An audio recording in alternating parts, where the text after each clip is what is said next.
Hello students, good morning. तो last class में हम लोगों ने देखा था बर्नौलीज थ्योरम। ठीक है, तो आज हम लोग इसको और देखते हैं, इसका एजम्पशंस और एप्लीकेशन है ना। तो बर्नौलीज थ्योरम का स्टेटमेंट क्या था? वंस अगेन स्टेटमेंट देखें तो for the steady flow of an incompressible and non viscous fluid, steady flow के लिए, है ना। और लिक्विड कैसा होना चाहिए? इनकम्प्रेसिबल एंड नॉन विस्कस होना चाहिए। ठीक है, then the sum of pressure, potential energy per unit volume and kinetic energy per unit volume is constant through the flow, है ना। Steady flow of incompressible and non viscous fluid के लिए कहता है जो सम है, sum of pressure that is P plus potential energy per unit volume, potential energy per unit volume, potential energy क्या होता है? mgh, और पर यूनिट वॉल्यूम तो m upon v that is density हो गया, rho G H, plus kinetic energy per unit volume, kinetic energy per unit volume half rho V square. ठीक है, and this is equal to constant, this equal to constant. ठीक है, तो ये क्या होगा? ये कांस्टेंट होगा फॉर इनकम्प्रेसिबल फ्लूइड के लिए, फॉर इनकम्प्रेसिबल फ्लूइड के लिए एंड नॉन विस्कस फ्लूइड के लिए the sum of pressure, potential energy per unit volume and kinetic energy per unit volume ये कांस्टेंट होता है थ्रू आउट द फ्लो। ठीक है, तो ये स्टेटमेंट था। मैथमेटिकली इसको लिखते हैं P plus rho G H plus half rho V square is equal to constant. ठीक है, तो यहाँ हम लोग देखें एक्चुअली तो क्या है, ये जो तीनों क्वांटिटीज हैं, है ना, इसका वैल्यू सेम होगा। किसी एक पॉइंट पर जितना है दूसरे पर भी उतना ही होगा। ठीक है, तो ये हम लोगों ने कल देखा था बर्नौलीज, और इसको बर्नौलीज थ्योरम, बर्नौलीज इक्वेशन को हम लोगों ने फिर प्रूव भी किया था ना। इसमें कुछ एजम्पशंस हैं, जो एजम्पशंस मानते हैं अपन, तो उसमें एजम्पशन क्या माना था? उसमें एज्यूम ये किया था कि the fluid is incompressible. Fluid कितना होना चाहिए? फ्लूइड कैसा होना चाहिए? फ्लूइड आइडियल होना चाहिए, दैट इज इनकम्प्रेसिबल होना चाहिए। इनकम्प्रेसिबल का मतलब है कि इसका जो डेंसिटी है, डेंसिटी कांस्टेंट होगा, डेंसिटी ऑफ द फ्लूइड ये कांस्टेंट होना चाहिए। ठीक है, एंड सेकेंड पॉइंट देखा था कि जो फ्लूइड है वो नॉन विस्कस होगा, फ्लूइड नॉन विस्कस होना चाहिए, है ना। नॉन विस्कस का क्या मीनिंग है? दैट इज, नॉन विस्कस बोले तो fluid doesn't have appreciable frictional effect, frictional effect नहीं होना चाहिए, मतलब मैकेनिकल एनर्जी का लॉस नहीं होना चाहिए फ्रिक्शन के कारण। No loss of mechanical energy, no loss of mechanical energy, mechanical energy में लॉस नहीं होना चाहिए, है ना। किसके कारण? ड्यू टू फ्रिक्शन, है ना, फ्रिक्शन के कारण मैकेनिकल एनर्जी का लॉस नहीं होना चाहिए। तो नॉन विस्कस फ्लूइड होना चाहिए, इनकम्प्रेसिबल फ्लूइड होना चाहिए, और फ्लो जो है, फ्लो शुड बी क्या? एसटीडी, फ्लो को एसटीडी होना चाहिए, है ना। फ्लो एसटीडी होना चाहिए मीन्स जो वेलोसिटी है वो कम होना चाहिए, less than the critical velocity, मतलब एक वेलोसिटी के बाद जो फ्लो है वो टर्बुलेंट हो जाता है ना। तो फ्लो एसटीडी होना चाहिए।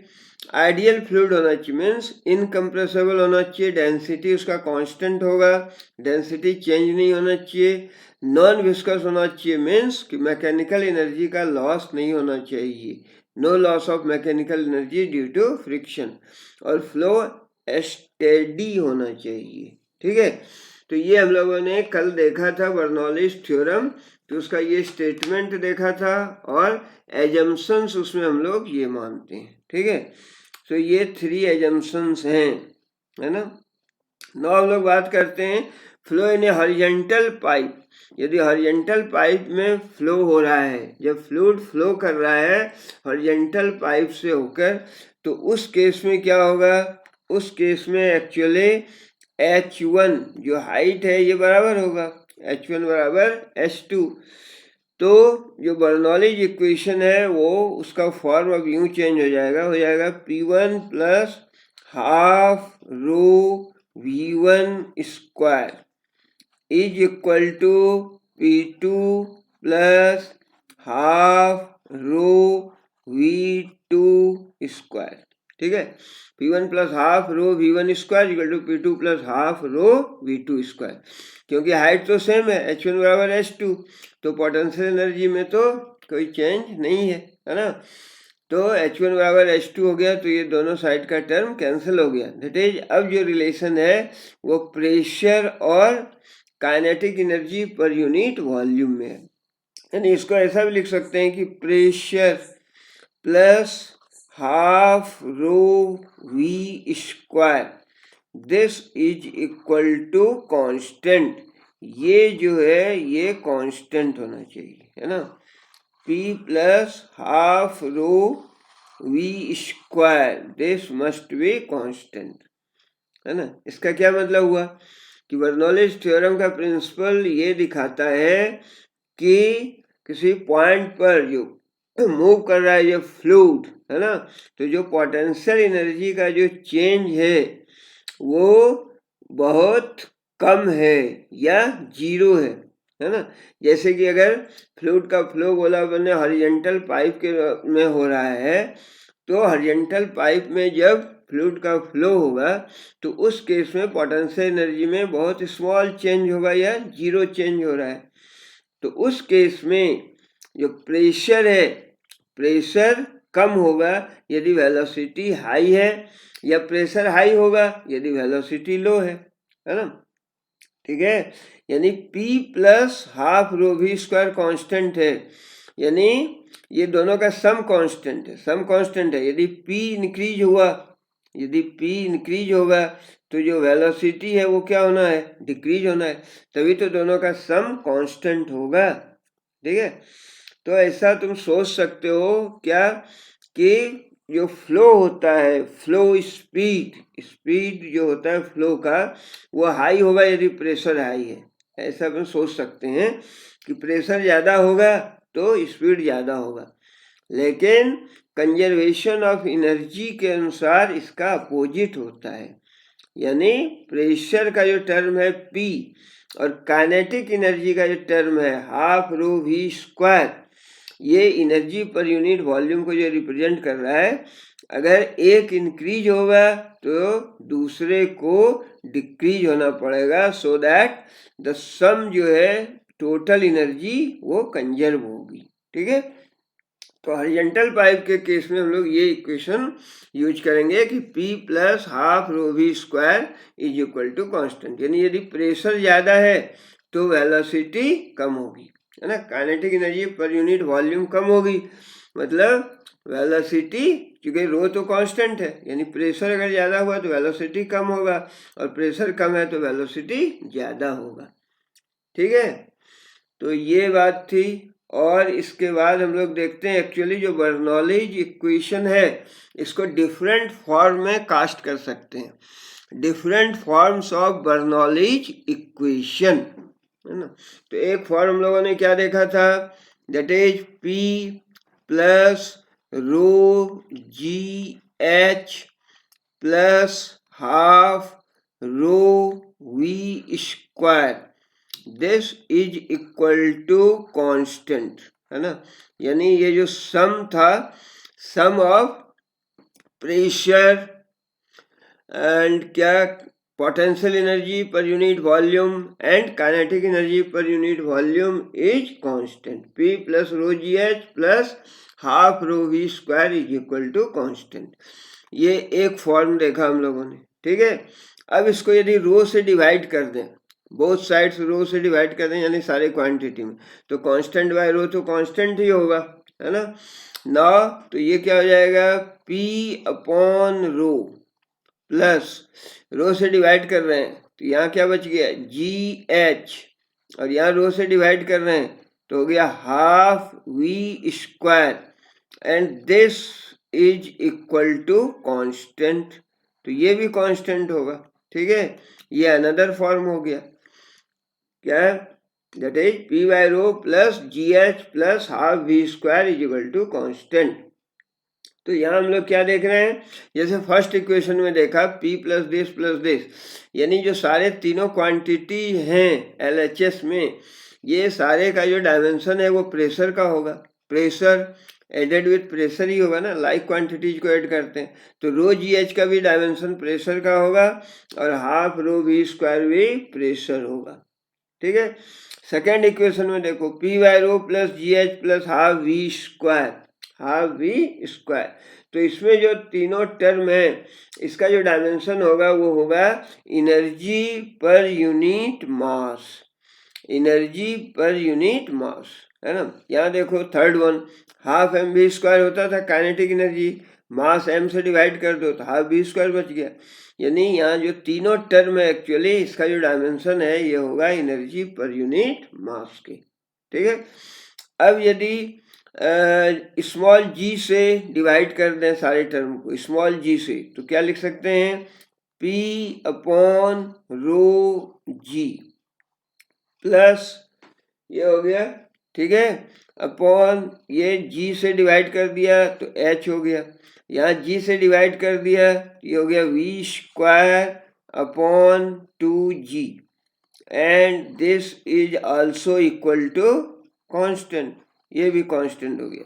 ये हो गया इक्वेशन थर्ड, ठीक है. तो इस इक्वेशन में क्या देखते हैं, जो तीनों टर्म्स हैं उसका जो डायमेंशन होगा वो लेंथ का डायमेंशन होगा. h हाइट है तो दैट इज लेंथ, तो P बाय रो जी भी लेंथ होगा और V स्क्वायर बाय 2g का भी डायमेंशन लेंथ का होगा. Length can be added with length, ठीक है. पहले में क्या बोला, सारे का डायमेंशन प्रेशर का होगा. सेकेंड में सारे का dimension energy per unit volume का होगा. थर्ड में सारे का डायमेंशन लेंथ का डायमेंशन होगा, ठीक है. तो सारे क्या है, लेंथ है. तो इसी कारण से P by rho g H and V square by 2g को हम लोग बोलते हैं एक्चुअली, यानी P बाय रो जी को बोलते हैं pressure head. P by rho जी क्या है, प्रेशर हेड, है ना. और H जो है ये कहलाता है gravitational head and V square by 2g ये कहलाता है वेलोसिटी हेड, ठीक है. ये क्या है, ये प्रेशर हेड है. This one is gravitational head and this one important है ज़्यादा, इसको बोलते हैं वेलोसिटी हेड. ये जो टर्म है ये कहलाता है वेलोसिटी हेड, ठीक है.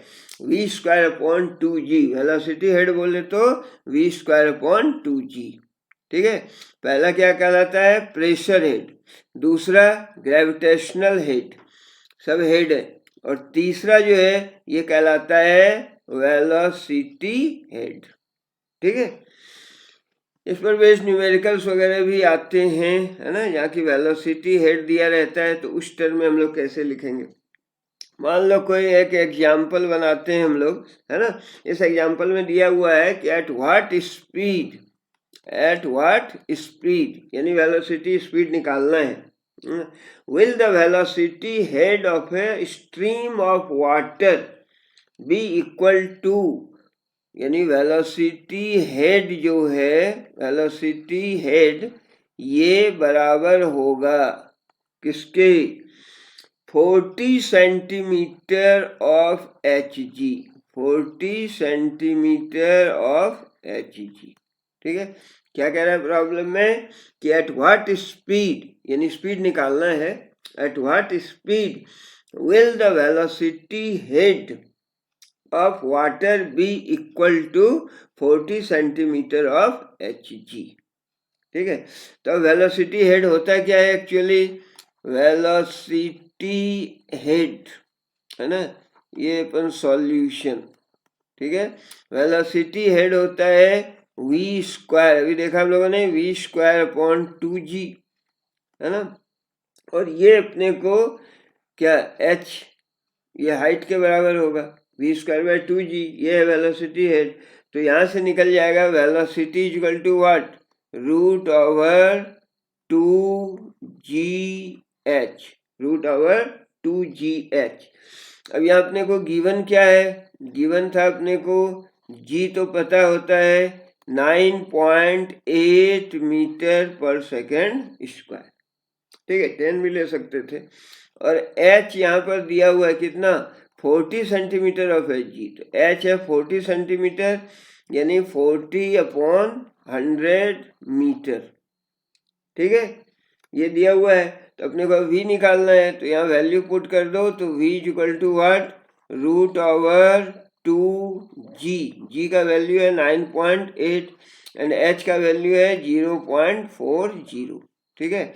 इसको जब सॉल्व कर लेंगे तो ये आ जाएगा नियरली कितना, 2.8 मीटर पर सेकेंड, ठीक है, वेलोसिटी ये आ जाएगा, ठीक है।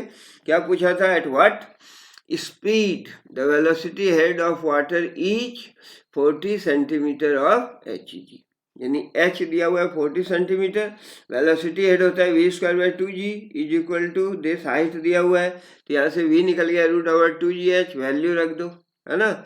तो ये इतना आ जाएगा, है ना, 19.6, तो 19.6 का कितना होता है ना, 4 और ये, ठीक है, तो ये आ जाएगा, ठीक है, 2.8 मीटर पर सेकेंड। आई बात समझ में?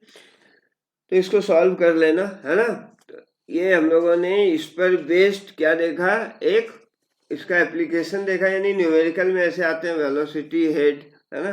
तो बोले वेलोसिटी हेड क्या है एक्चुअली, है ना, तो डिफरेंट फॉर्म में कास्ट करते हैं। नाउ हम लोग देखते हैं एप्लीकेशंस ऑफ बर्नौलीज थ्योरम, है ना। जो बर्नौलीज थ्योरम है एक्चुअली इसका बहुत सारे एप्लीकेशन है ना। तो one such application is aerofoil lift, क्या लिखा है, एरोफॉयल लिफ्ट, है ना। जो फिगर बना हुआ है ये एरोफॉयल है, दिस वन, दिस इज एरोफॉयल। इसका शेप कुछ ऐसा होता है, जो विंग होता है एरोप्लेन का, जो विंग होते हैं ना दोनों साइड में प्लेन में, तो वो विंग ऐसा ही होता है, ठीक है, इसको बोलते हैं एरोफॉयल, ठीक है। एयरफॉयल सिंपली एरोफॉयल, है ना। तो फॉयल क्या होता है एक्चुअली, इसके ऊपर का जो प्रेशर है, इसके ऊपर का जो प्रेशर है, यहाँ स्ट्रीम लाइन एक दूसरे के पास पास हैं, यानी ऊपर का जो स्पीड होता है एक्चुअली ज़्यादा होता है एयर का, है ना। और फॉयल के नीचे जो स्पीड है ना, नीचे जो स्पीड है ये कम होता है, ठीक है। ऊपर का स्पीड ज़्यादा होता है और नीचे का स्पीड कम होता है, ठीक है। ऊपर स्पीड ज़्यादा है तो प्रेशर कम होगा, और नीचे स्पीड कम है तो प्रेशर ज़्यादा होगा। तब हाइयर से लोअर प्रेशर की ओर प्रेशर लगेगा, प्रेशर डिफरेंस हाइयर से लोअर, यानी ये लिफ्ट करता है ना। यानी कहने का ये मतलब है कि जो एयर फॉयल है एक्चुअली, एयरक्राफ्ट का जो विंग होता है ना, वो इस तरह से बनाया जाता है कि जो एयर है वो टॉप सरफेस पर, ये टॉप सरफेस का जो एयर है ना, तो इसकी स्पीड ज़्यादा होती है then the lower one, lower यहाँ जो एयर होगा इसकी स्पीड कम होती है ना। तो इसमें होता क्या है, बर्नौलीज प्रिंसिपल से देखें तो प्रेशर जो है एयर का, है ना, बिलो, यहाँ इसके नीचे एयरफॉयल के नीचे जो प्रेशर है, यहाँ की स्पीड कम है, तो यहाँ प्रेशर क्या होता है, यहाँ प्रेशर ज़्यादा होता है ना, और ऊपर प्रेशर कम होता है, क्योंकि यहाँ एयर का जो स्पीड है वो ज़्यादा होता है, इसलिए प्रेशर कम होता है। तो हाईयर प्रेशर से लोअर प्रेशर की ओर प्रेशर लगेगा, है ना।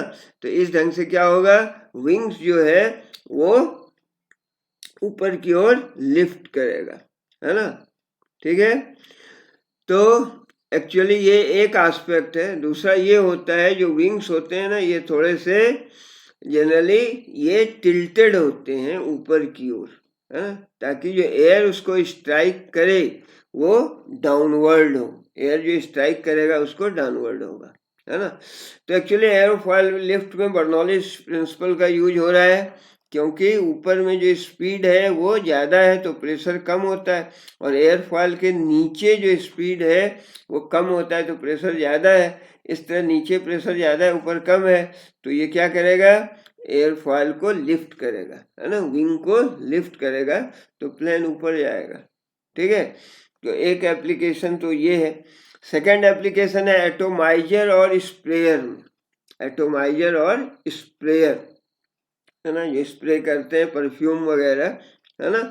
ये जो फिगर है एक्चुअली तो उसी का है, परफ्यूम एटोमाइजर का फिगर है ना। तो इसमें क्या होता है, एक ये रबड़ बैलून होता है, यहाँ पर बैलून है ना, और क्या होता है एक्चुअली जो एटोमाइजर है इसका यूज स्प्रे में होता है, पेंट को स्प्रे करने में भी होता है, या फिर इंसेक्टिसाइड, है ना, उसके स्प्रे में भी इसका यूज होता है ना।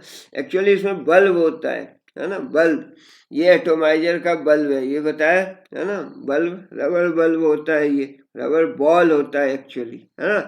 तो इस बल्ब को जब स्क्वीज किया जाता है, जब इसको दबाएंगे तो एयर जो है इससे ये बाहर निकलेगा, है ना, कहाँ, narrow neck of the atomiser, है ना, यहाँ पर जो है थोड़ा नैरो नेक जो यहाँ से निकलेगा स्पीड से, क्या, एयर, तो यहाँ इसकी स्पीड ज़्यादा होगी एयर की तो प्रेशर कम होगा, प्रेशर कम होगा तो ये लिक्विड में इसका दूसरा एंड है तो लिक्विड को ये सक करेगा, है ना, और लिक्विड इससे फिर बाहर निकलेगा, स्प्रे होगा, है ना। क्या हो रहा है कि जो रिड्यूस होगा प्रेशर में, यहाँ पर नैरो है, ये यहाँ पर थोड़ा नैरो है तो प्रेशर रिड्यूस होगा, और प्रेशर जब रिड्यूस होगा, मान लो ये पॉइंट ए है, ठीक है, तो प्रेशर यहाँ पर अगर रिड्यूस हुआ, कम हुआ, तो क्या होगा, वहाँ पर स्पीड ज़्यादा होगा, है ना, स्पीड ज़्यादा होगा। इस तरह से जो परफ्यूम है वो निकलेगा फाइन स्प्रे के रूप में, फाइन ड्रॉपलेट्स के रूप में, है ना। क्या हो रहा है, जैसे यहाँ पर ये रबर बॉल है, इसको जैसे स्क्वीज किया जाएगा, दबाया जाएगा, तो यहाँ से एयर रश करेगा स्पीड से, तो ए पॉइंट पर जो जाएगा एयर बड़ी स्पीड में जाएगा, और इसका एंड यहाँ नीचे ये लिक्विड में है ना, यहाँ, तो चूंकि यहाँ वेलोसिटी ज़्यादा है प्रेशर कम होगा तो ये सक करेगा लिक्विड को, और लिक्विड फिर इससे स्प्रेयर से बाहर की ओर निकलेगा, है ना। तो यहाँ भी बर्नौलीज प्रिंसिपल का यूज होता है। उसके बाद एक डिवाइस है that is called venturi meter. Venturi meter, actually venturi meter एक पाइप होता है ना, जिसमें नैरो कंस्ट्रिक्शन होता है ना, पाइप है जिसमें नैरो कंस्ट्रिक्शन होता है, ठीक है। और यहाँ पर देखें, इसको एक्चुअली यूज किया जाता है फ्लो स्पीड ऑफ लिक्विड को मेजर करने में, है ना, speed of flow, speed flow यानी फ्लो स्पीड को मेजर करने में इसका यूज होता है, किसका, वेंचुरी मीटर का, ठीक है। तो इसमें है क्या एक्चुअली, यहाँ पर देखो एरिया ए है और यहाँ वेलोसिटी v1, दिस वन, यहाँ पर मान लिया एरिया है a2, ठीक है, यहाँ पर एरिया क्रॉस सेक्शन है a1 और वेलोसिटी है v1, यहाँ पर वेलोसिटी है v2, यहाँ प्रेशर मान लिया है p1 और यहाँ पर प्रेशर कितना हो गया इस पोर्शन में एक्चुअली p2, ठीक है। तो होगा क्या इस केस में, है ना, कि जो लिक्विड है 0.2 पर, तो अगर प्रेशर डिफरेंस P1 और P1 माइनस P2 नोन है, pressure difference P1 minus P2 यदि ये नोन है, ठीक है, तो उस केस में क्या कर सकते हैं, अपन डिटरमिन कर सकते हैं वेलोसिटी ऑफ द लिक्विड 0.2 पर, ये है 0.2, है ना, तो वेलोसिटी ऑफ द लिक्विड 0.2 पर मेजर कर सकते हैं, ठीक है। तो एक्चुअली इसमें क्या होता है वेलोसिटी निकालने के लिए यहाँ होगा क्या, इसका प्रिंसिपल ये है कि देखें अपन बर्नौलीज इक्वेशन अप्लाई करें पॉइंट 1 एंड पॉइंट 2 पर। यहाँ जैसे ये पॉइंट 1 माना था और यहाँ पर ये पॉइंट, यहाँ पर actually this one is point 2, दोनों पर यदि अप्लाई करें तो क्या होगा, P1 plus half rho V1 square, है ना, चूंकि हाइट सेम है, हाइट क्या है, सेम है, तो ये फॉर्मूला लगाएंगे P1 plus half rho V1 square is equal to V2 plus half rho V2 square. ठीक है, ये होगा। And from the equation of continuity, but क्या होता है, A1 V1 is equal to A2 V2 होता है, A1 V1 is equal to A2 V2। ठीक है, यहाँ से हम लोग V1 का वैल्यू लिख सकते हैं, V1 is equal to what, A2 upon A1 into V2। ठीक है, V1 बराबर हो गया A2 upon A1 into V2। ठीक है, अब यहाँ पर ये जो मान लिया, अगर इसको इक्वेशन 1, इसमें इसका वैल्यू रख देंगे, किसका, V1 का, है ना, V1 को एलिमिनेट कर देंगे, तो अपने को जो एक्सप्रेशन आएगा एक्चुअली वो क्या आ जाएगा, वो हो जाएगा P1 प्लस हाफ रो। ठीक है, और क्या है, V1 स्क्वायर, V1 का ये वैल्यू रखना है, तो हो जाएगा A2 V2 upon A1 upon A1 का whole square is equal to, ठीक है, is equal to P2 plus half rho V2 square. ठीक है, हाफ रो V2 स्क्वायर।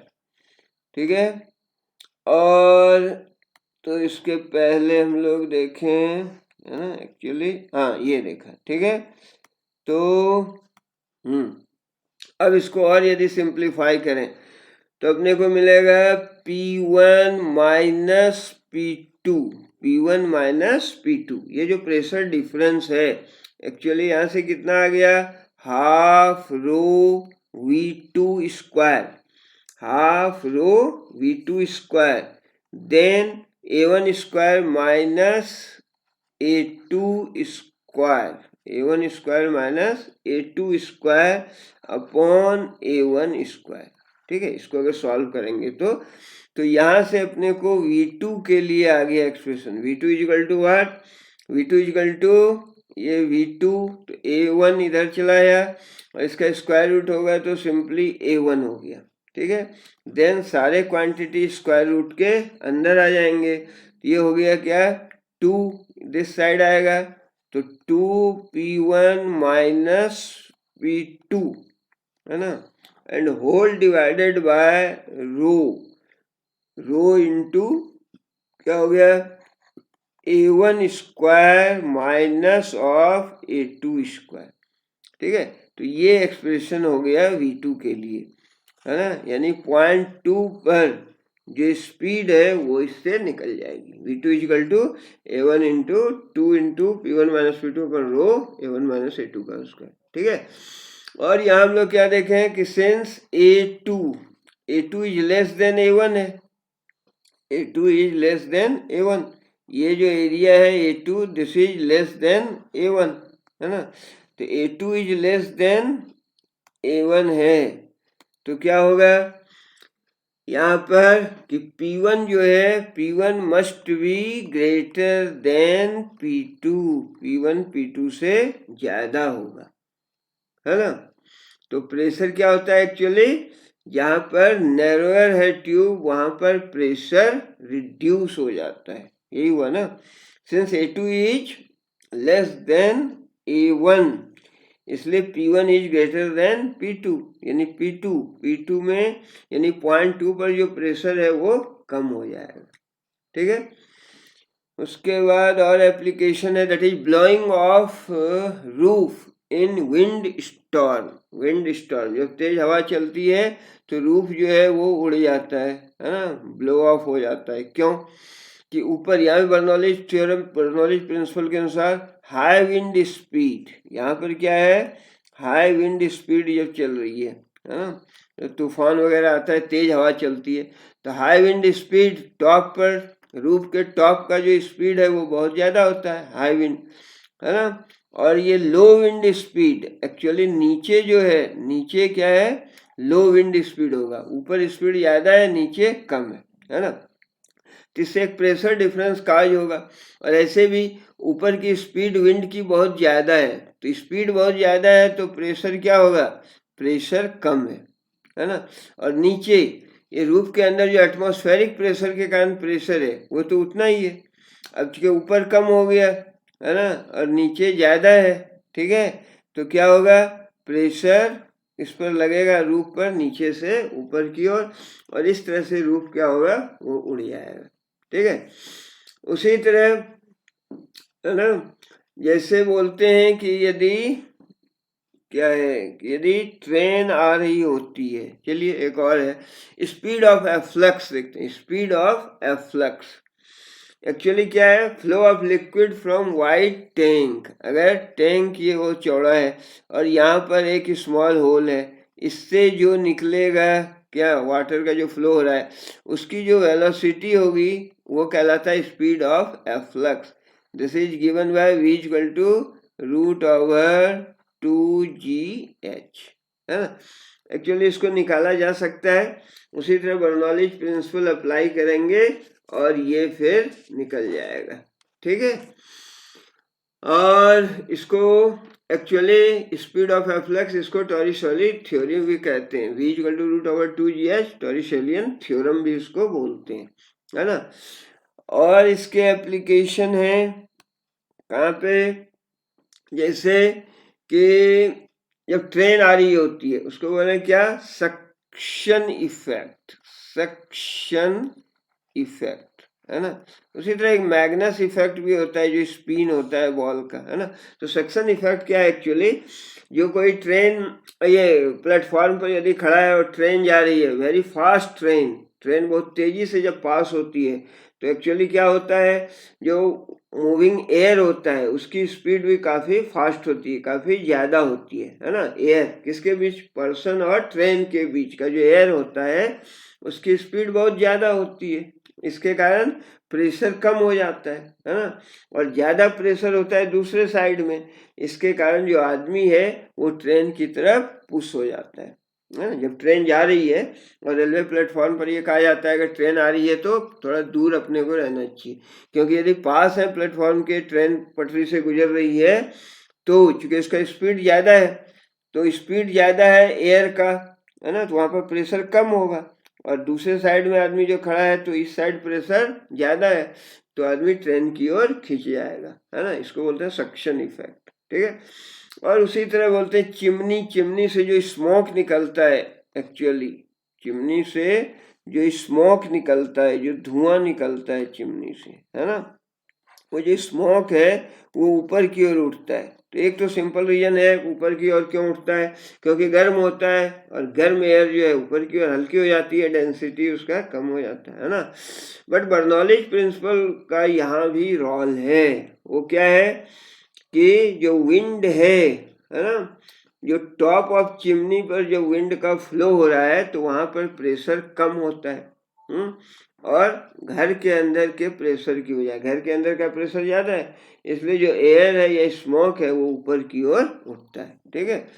और एक होता है उसको बोलते हैं मैग्नस इफेक्ट, मैग्नस इफेक्ट, ये स्पिनिंग ऑफ बॉल, है ना, बॉल जो स्पिन करता है ना, स्पिन कराते हैं बॉल को, यूं बॉल डाला, है ना, और बॉल क्या होगा, बॉल फिर स्पिन करेगा, ठीक है।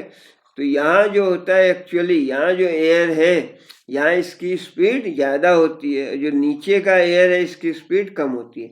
यहाँ स्पीड ज़्यादा है तो यहाँ प्रेशर क्या है, यहाँ प्रेशर कम है, और यहाँ स्पीड कम है बॉल के नीचे तो यहाँ पर प्रेशर ज़्यादा है ना। तो ज़्यादा से कम प्रेशर की ओर ये प्रेशर ट्रांसमिट होगा, तो इस तरह से बॉल क्या होती है, वो स्पिन करती है ना। तो ये सारे क्या थे, डिफरेंट एप्लीकेशंस थे बर्नौलीज थ्योरम के, ठीक है।